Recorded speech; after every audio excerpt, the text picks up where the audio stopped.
Now we're going to move to descriptive links. So screen readers will read web links exactly as they are listed. So it's very important that you create a descriptive hyperlink title, which helps users to understand where it is that the link is taking them. Now I want to show you something with the rotor menu with my screen reader. Voiceover on Word, heading menu. On item tips. So we're currently in the heading menu of my rotor menu, but I'm going to navigate until I hear links. Window spots link menu. On item tips. So I'm on the link menu. Now the links that are popping up for me, they're going to appear later in this document, but I have Scroll area. WebAIM contrast checker, Scroll area. WebAIM typefaces and fonts, Scroll area. and making your Word documents accessible. Screenshot of the drop-down option. On item tips for accessibility in scroll area. So what I'm going to do is I'm going to take us down to the WebAIM contrast checker. I'm going to visibly take us down there. Give me just one moment. Now, typically the screen reader is going to read these web links as they are listed here. I'm just experiencing some technical difficulties. Just one moment. Screenshot of the drop-down options underline and voiceover off. So I'm going to scroll down to additional resources because this is where I feature some of my descriptive links. So I have, as mentioned, WebAIM contrast checker. How this currently appears is it is in a different color. It is in a blue colored font and it is underlined. It is very important that when you are including website links that you use a different yet contrast accessible color so that they stand out, and that is a good time to use the underline, which a lot of times when you enter a web link into a document, it is going to automatically underline it and it's automatically going to change its color.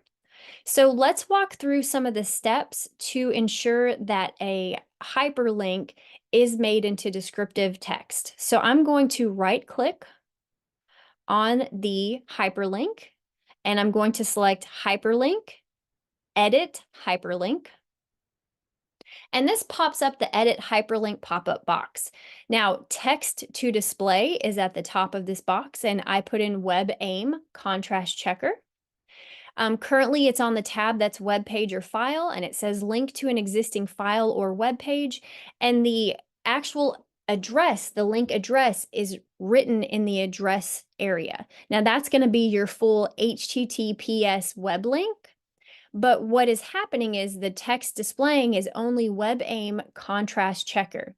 Now that makes it so much easier as a screen reader user is navigating through links to hear the descriptive link instead of the HTTPS. So let me show you an example. To leave this edit hyperlink menu, I'm going to select OK. And now I'm going to go into my screen reader. Voiceover on Word. I'm going to go into my rotor menu and go to links. Link menu. On item, https://WebAIM, misspelled, window, heading menu. On item. And I'm actually going to go back into heading and I'm going to go down to descriptive links. So I can go into the descriptive links section. No, actually, I'm going to go to additional resources. Additional resources. Page 6. Additional resources. Page 6. Additional resources. And I want you to listen in on how the screen reader reads this next section. Entered list. Color contrast checker. Link misspelled. WebAIM contrast checker. Font guidelines. Link misspelled. WebAIM typefaces and fonts. So what you'll notice, it does say misspelled, but that's just because WebAIM is how you spell WebAIM, but Microsoft Word does not recognize that. But you notice, first of all, that we went into a bulleted list and that it indicated that it was a link and it read to you the link. Voiceover off. All right, I'm going to scroll back up to the section on descriptive links. Again, I right-clicked in order to select hyperlink and edit hyperlink, but I do want to indicate that the keyboard commands are Shift plus FN plus F10. Ensure that your web address is correct before you select OK to exit the menu. And as I said before, ensure your link is a different color from the body of text. And that'll make it so much easier to find the link, listen to the link, and also navigate through the document. This is for a variety of users, whether screen reader or not.